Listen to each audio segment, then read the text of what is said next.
My husband's voice came through the nursery door as I held 2 beating hearts in my hand. The ultrasound printout trembled between my fingers, its glossy surface still cold from the clinic envelope. Beyond the half-painted door, Charles spoke quietly in his study, unaware that I had returned early. "Twins solve the succession problem," he said. A crystal glass touched wood with a soft click. 2 heirs give the board security, and Elliot's family won't challenge the trust once the children are registered under my name. The second voice belonged to our attorney. He'll need to sign away independent guardianship. He signs whatever I put in front of him. My palms settled over the slight curve beneath my sweater. 2 rapid heartbeats from that morning still echoed in my head, bright and impossible, while fresh white paint and Charles's cedar cologne sharpened the air. On his desk lay a blue folder stamped Hawthorne Family Trust. I waited until the attorney left, then slipped inside. The amendment was open beside Charles's fountain pen. My name appeared repeatedly, but never beside words like parent or guardian. I was designated gestational spouse. The twins were called biological assets of the Hawthorne succession line. A signature page waited beneath a yellow tab Charles had marked for me. His phone lit up.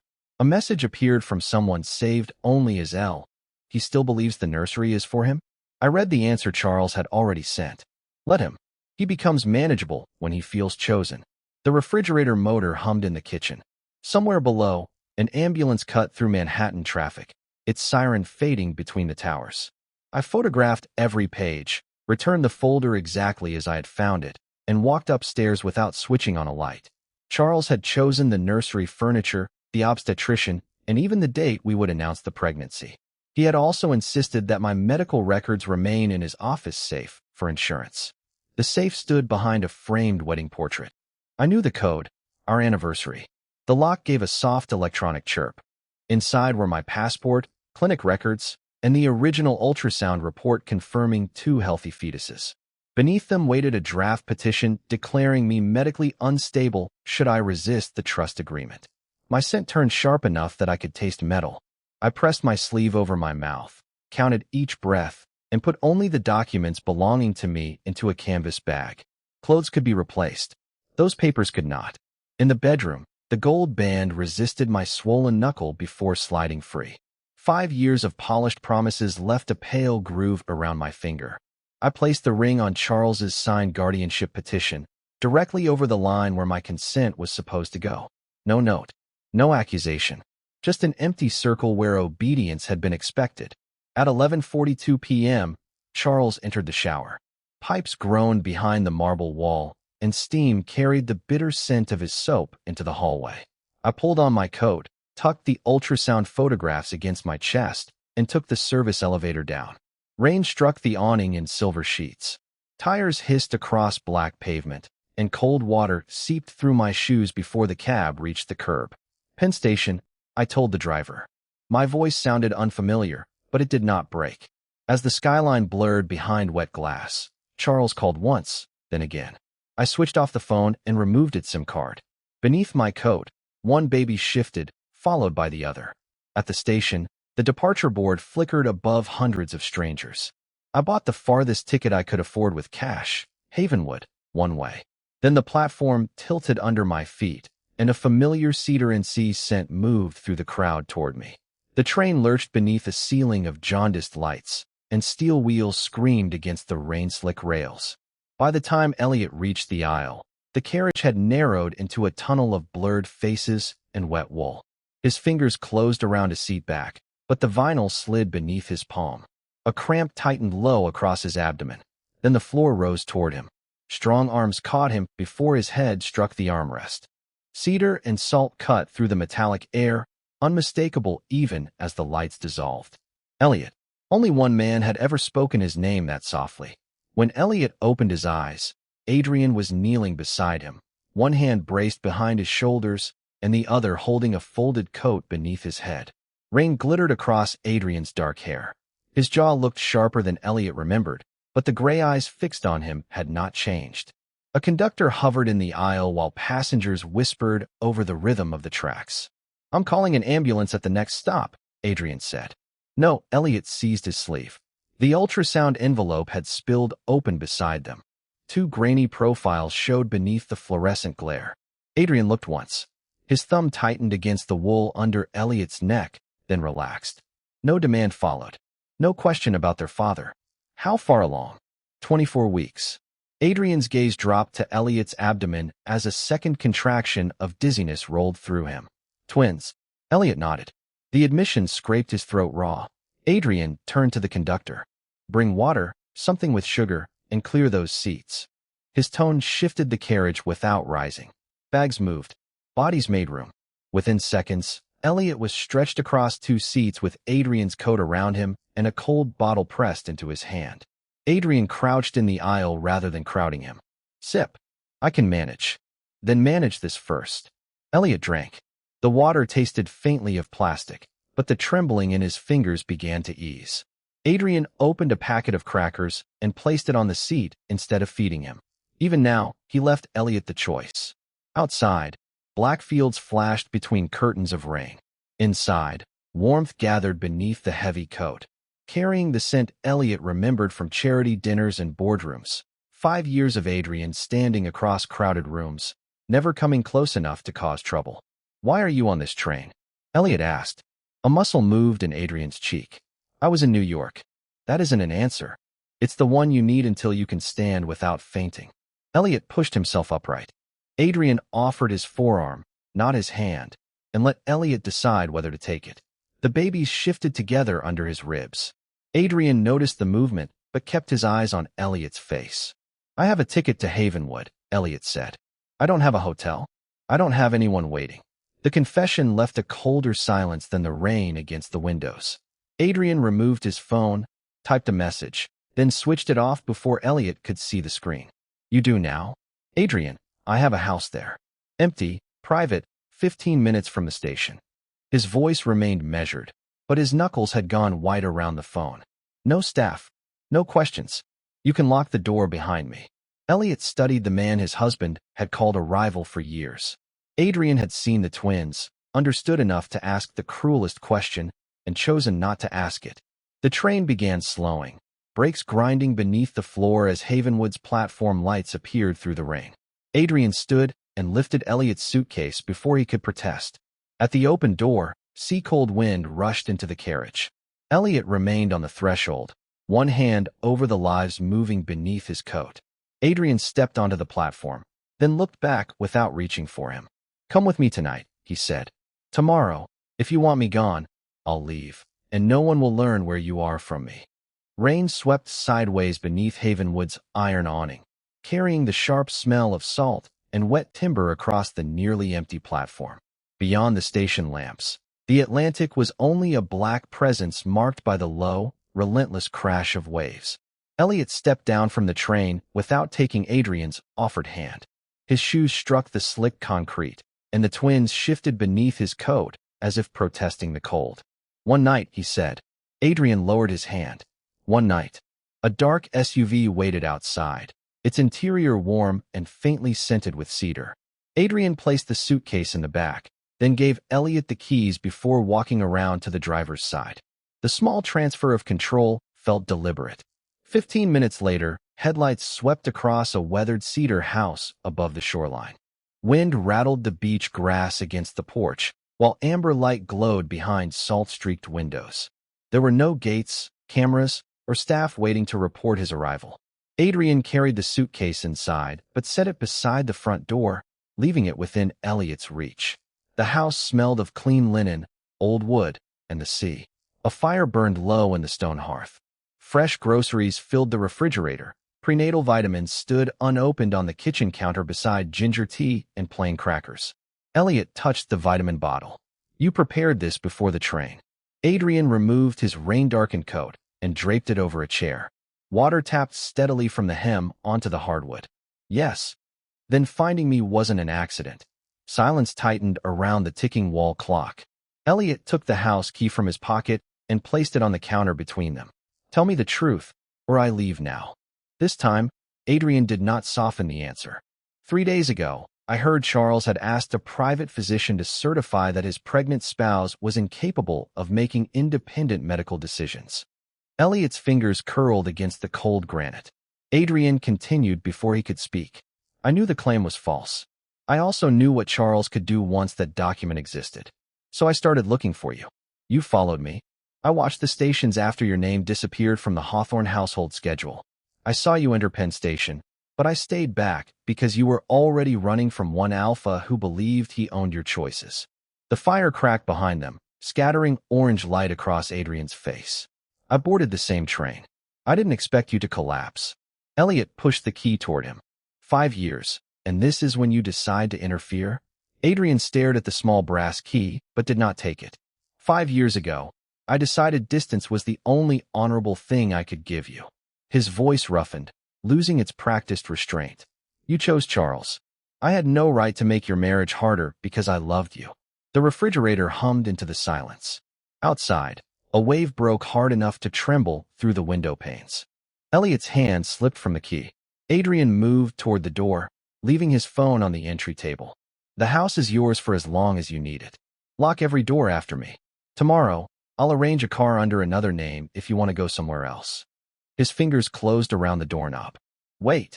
Elliot crossed the room, took the key, and locked the deadbolt himself. The click sounded final in the warm house. He did not return the key. You found me because you believed Charles was preparing to take away my choices, he said. What else do you know? Adrian remained inside, rain and darkness pressing against the glass behind him. Enough to know that when Charles realizes you're gone, he won't search for a missing husband.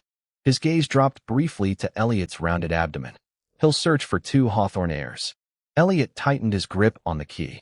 Then before morning, you're going to tell me everything. Blue light pulsed across Adrian's phone before dawn, vibrating against the oak table with a low, relentless buzz. Beyond the windows, the ocean hammered the rocks, and cold salt air seeped through the old frames. Elliot stood beside the table, one hand supporting the weight of his abdomen, while Adrian read the alerts without touching the screen. Charles had frozen every account carrying Elliot's name. His credit cards were canceled, his health insurance flagged for review, and the emergency funds Elliot had transferred before leaving Manhattan had been reclaimed by the Hawthorne Bank. Then a news notification appeared beneath them. Pregnant Hawthorne Omega allegedly abducted by business rival. He made me sound helpless, Elliot said. Adrian's jaw tightened. Because helpless people can be returned without being consulted. Headlights swept across the curtains. Tires hissed over the wet road, followed by slamming doors and the metallic clatter of camera equipment.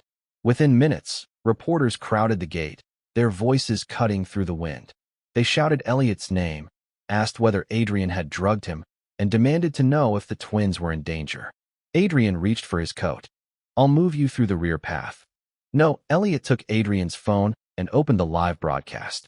Charles's attorney stood beneath the marble portico of the Hawthorne offices in Manhattan, declaring that Elliot was medically vulnerable and being held under coercive alpha influence. A statement from Elliot's parents followed. They urged him to return to his husband and warned that any public rejection of the Hawthorne family would sever him from his own. Adrian placed a key beside the back door. You don't owe strangers proof of your freedom. Elliot looked at the reporters pressing against the rain-black iron gate. If I hide now, Charles gets to define why. He requested a live connection through the largest network carrying the story. Adrian did not make the call for him. He only set a chair near the window, closed the curtains against the camera flashes, and placed a glass of water within reach. When the red recording light appeared, Elliot remained standing. His fingers trembled once against the phone, then became still. My name is Elliot Hawthorne. Adrian did not abduct me. He did not force me onto that train, bring me to Havenwood, or prevent me from leaving. I chose to leave my husband, and I chose to accept shelter here. Questions erupted from the speaker, sharp and overlapping. Elliot raised his voice above them. I am pregnant, not incapable. These children do not erase my right to make decisions. Any statement claiming otherwise is false. The next question landed harder. Would he return to Charles if his family requested it? Elliot glanced at Adrian. The alpha remained several feet away, hands open at his sides, offering neither instruction nor rescue. No, Elliot said. And if my family's love depends on my obedience, they may withdraw it publicly. Silence held for one breath before the reporters began shouting again. Elliot ended the connection himself. Outside, the crowd changed its chant. They were no longer asking where the missing Omega was. They were demanding Charles answer the allegations.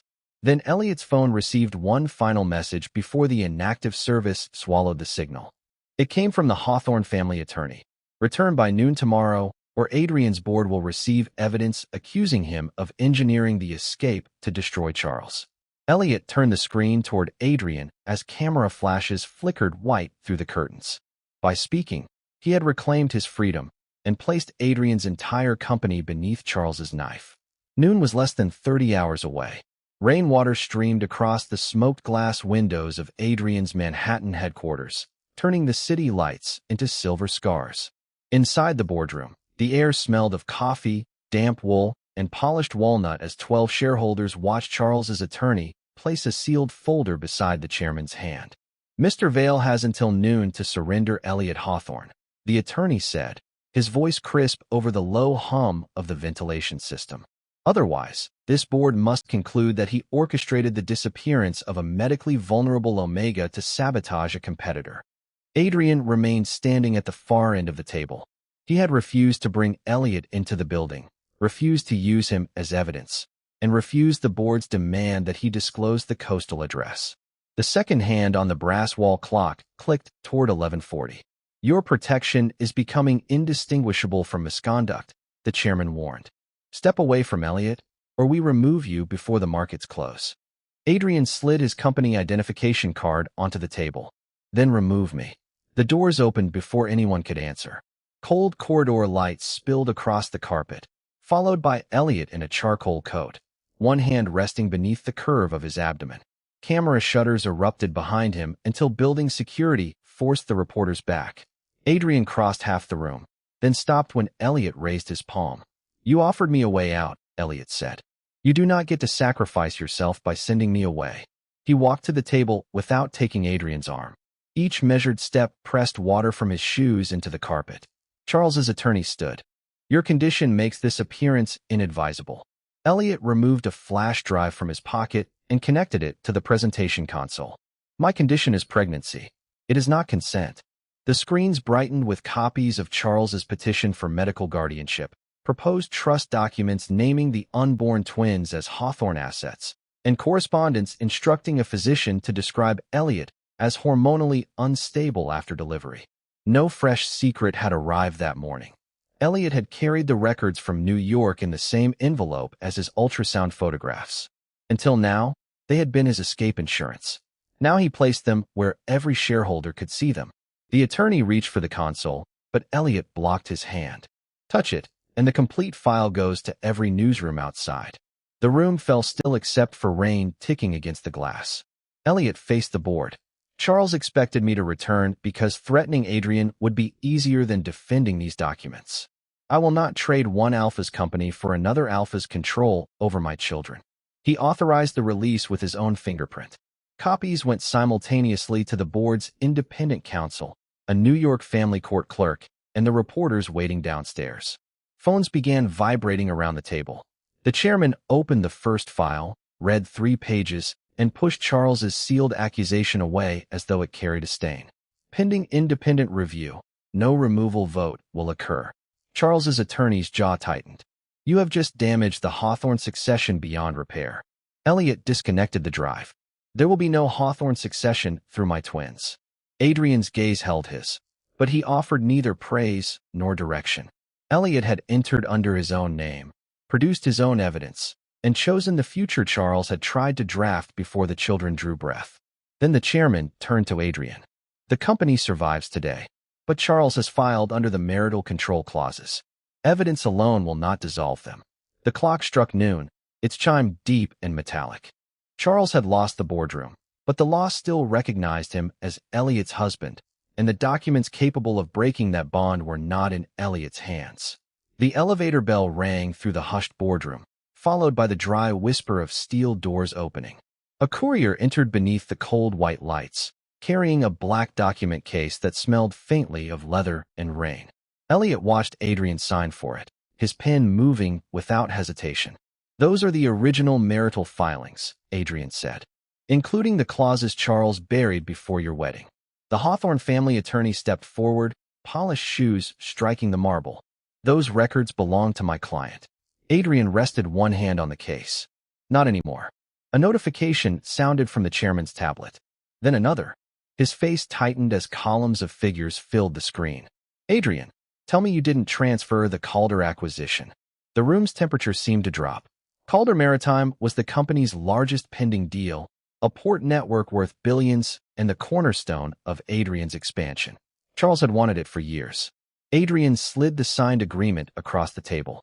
In exchange for surrendering the acquisition and every controlling share attached to it, Charles's former legal custodian had released the complete marriage archive to independent counsel. The archive contained the notarized disclosures Charles had withheld, enough to challenge the control clauses and petition for dissolution. You traded Calder for my freedom? Elliot's voice came out low. Adrian met his eyes. For the documents that let you fight for it. The chairman flipped through the agreement, paper snapping beneath his fingers. Calder carried your voting protections. Without them, the minority bloc can remove you. I know. You won't merely lose the deal. You'll lose this company. Adrian removed his access card and placed it beside the agreement. The plastic clicked against the glass table, small and final. Elliot reached for the document case, but a thin folder beneath it slid onto the floor. His own name was printed across its tab. Inside were 5 years of contracts from the design studio he had built before Charles pushed him away from it. Leases renewed after lenders withdrew, anonymous guarantees covering payroll, rejected Hawthorne purchase offers intercepted before reaching his partners. Every page carried the same holding company signature. Adrian's. The paper felt rough beneath Elliot's fingertips. He remembered commissions that had arrived when his accounts were nearly empty, clients who had refused Charles's pressure, a career that had somehow survived every locked door. You did all this? Adrian's jaw shifted once. Charles tried to make you financially dependent after the wedding. I kept the studio beyond his reach. For 5 years. It was yours. Protecting it did not make it mine. Beyond the windows, Manhattan glimmered under clearing rain, tires hissing 40 floors below. The chairman rose as security permissions vanished one by one from Adrian's phone with muted chimes. His office, his vote, his authority, erased in less than a minute. Elliot closed the marriage archive against his chest. Adrian had not offered shelter only after the train. He had been holding open an unseen exit for years, and now he had burned down his own empire to place the key in Elliot's hand. The Hawthorne attorney collected his coat. Possessing those files does not guarantee release. Charles will enforce the marriage before a judge can review them.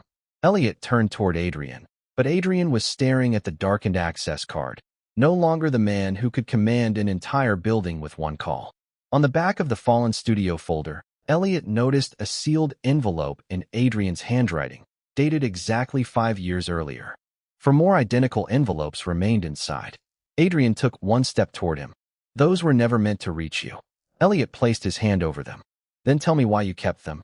The elevator doors opened again behind Adrian, waiting to carry him out of the company he had surrendered. But this time, he had no answer. Cold rain threaded down the black windows, turning Manhattan into a blur of silver and red beyond the abandoned boardroom. The elevator remained open with a low mechanical hum, while the 5 envelopes lay beneath Elliot's palm, their cream paper rough against his skin. Adrian reached for the darkened access card instead. Elliot pressed the elevator's close button, and the steel doors slid together before Adrian could leave. You gave me the records, Elliot said. Now give me the truth. He broke the first seal. The paper carried the faint dry scent of cedar and old ink. The letter was dated 5 years earlier, on the night they had met at a design foundation dinner. Adrian had written about Elliot standing beneath amber gallery lights, defending a young artist whose work Charles had dismissed. There was no confession of conquest, only one restrained sentence. I wanted to ask you to stay, but you were already wearing his ring. Elliot opened the second envelope, then the third. Each had been written on the same date 1 year apart. In them, Adrian described moments Elliot had never known anyone noticed. The studio's first independent contract, the award Charles had called a hobby, the winter Elliot stopped exhibiting his own work because every commission suddenly required Hawthorne approval. The air conditioning had shut off with the building's night systems, yet cold lingered in the glass table beneath Elliot's fingertips. The fourth letter was shorter. Adrian had discovered filings that described Elliot's future children as succession assets and his design career as a privilege Charles could revoke. That was when Adrian began blocking Hawthorne shell companies from buying Elliot's lease and quietly guaranteeing the studio's payroll. That was also when the rivalry began. Elliot unfolded the fifth letter. The paper trembled once against the gold band he no longer wore. I am not staying away because I feel nothing. I am staying away because loving you does not give me the right to turn your marriage into another cage. If you ever choose to leave, the choice must be yours. Adrian stood near the sealed elevator, jacket folded over one arm, the white light flattening the exhaustion beneath his eyes. Charles said you wanted what belonged to him. Elliot said, I wanted him to stop calling you something that could belong to anyone. Adrian's voice scraped through the empty room. The first time I challenged him, it wasn't over a deal. I heard him tell his attorney that your value would be secured once you produced an heir. I told him I would destroy every arrangement that made that sentence possible. And for 5 years. For 5 years, you stayed married. Adrian looked at the letters rather than Elliot. So I kept my distance. I protected the doors he was closing, but I would not drag you through one I chose. Elliot gathered the pages, crossed the cold marble floor, and placed them against Adrian's chest. Adrian caught them automatically, but Elliot did not release his hand. You don't get to decide these should remain unsent anymore. The elevator chimed again. This time, Adrian stepped inside only after Elliot entered beside him. In the mirrored walls, one man carried the ruins of his company, while the other held the archive that could end his marriage. As the car descended, Elliot took out his phone and called the Hawthorne family attorney. Tell Charles I've read everything, he said when the attorney answered. And tell him I will meet his enforcement order in Havenwood myself. Silence filled the line, followed by the faint rustle of paper. Then you should understand what he will demand in exchange for releasing you. Elliot's grip tightened around the phone. He can name his price. The attorney's reply came without hesitation. He already has. Your inheritance, or your children. Blue emergency lights swept across the rain-dark windows of the Havenwood house, turning the warm cedar walls first violet, then black. Outside, tires hissed over wet gravel, and the ocean wind drove salt against the glass. Elliot closed the marriage archive on the kitchen table and felt both twins shift beneath his palm. 3 black sedans waited beyond the gate. No Charles. Only the Hawthorne family attorney, 2 county officers, and a court representative holding a sealed enforcement order. Adrian reached for his coat. Elliot placed one hand over it. You stand beside me, he said. You do not speak for me. The porch boards were cold beneath Elliot's bare feet until Adrian silently set a pair of shoes before him. Elliot stepped into them, took the archive, and opened the door himself. Rain misted across his face.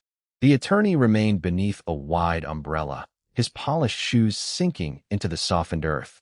Mr. Hawthorne declined to attend, he said. His terms remain unchanged. Elliot descended the steps. Adrian followed 1 pace behind, close enough that his cedar scent cut through the wet salt air, but he kept his hands at his sides. The court representative broke the red seal. This order requires your return to New York pending determination of marital guardianship. Elliot held out the original archive. Those control clauses were obtained through coercion and concealed medical provisions. Your court has already received my challenge. A challenge does not suspend enforcement, the attorney replied. His phone vibrated inside his gloved hand. Charles's voice emerged through the speaker, thin beneath the rain. Come home, Elliot, or sign away the Hawthorne inheritance. Elliot looked toward the dark ocean. That inheritance included the estate promised to him at marriage, family trusts, and a fortune large enough to secure the twins' lives before they drew their first breaths. Behind him, Adrian said nothing. Elliot faced the phone again. Send the release. The attorney produced a document from his case. Its pages snapped in the wind as he laid it across the hood of the nearest sedan. Elliot read every line beneath the beam of the court representative's flashlight. In exchange for irrevocably renouncing all Hawthorne inheritance rights, Charles would withdraw the enforcement order, waive every marital control clause, relinquish guardianship claims, and surrender all parental and custodial rights to the unborn twins. Once signed, this cannot be reversed, the attorney warned. Adrian moved only when the wind threatened to tear the document away. He pressed 2 fingers against its corner, leaving the signature line entirely open. "The choice is yours," he said. Elliot removed the wedding ring he had carried since New York and set it on the wet metal beside Charles's release. Then he signed. The scratch of the pen sounded louder than the surf. The attorney countersigned, and the court representative stamped both copies. Red ink spread across the paper like a door sealing shut. One officer lowered the enforcement order. The other stepped away from the gate. Charles's voice sharpened through the phone. "You have nothing now." Elliot placed both hands over the twins. "They are not nothing." He ended the call and watched the attorney carry the ring back toward the sedans. Engines started, headlights swung across the dunes, and the Hawthorne convoy disappeared into the rain. Adrian remained beside Elliot without touching him. For the first time, no contract, fortune, husband, or family stood between Elliot and his children. But as the porch light warmed Adrian's exhausted face, one question remained beyond every legal document Elliot had signed. When the twins were born, would Adrian still choose a life that offered him no company, no inheritance, and no claim to them at all? Rain tapped softly against the porch roof, but inside the beach house, the silence felt warm rather than empty. Elliot stood before the fireplace with the unsigned custody forms still trembling between his fingers. The paper smelled faintly of wet leather from the attorney's case. Beneath it lingered Adrian's cedar scent, steady and familiar. "You don't have to stay," Elliot said. "There's no Hawthorne fortune now. No company for you to fight.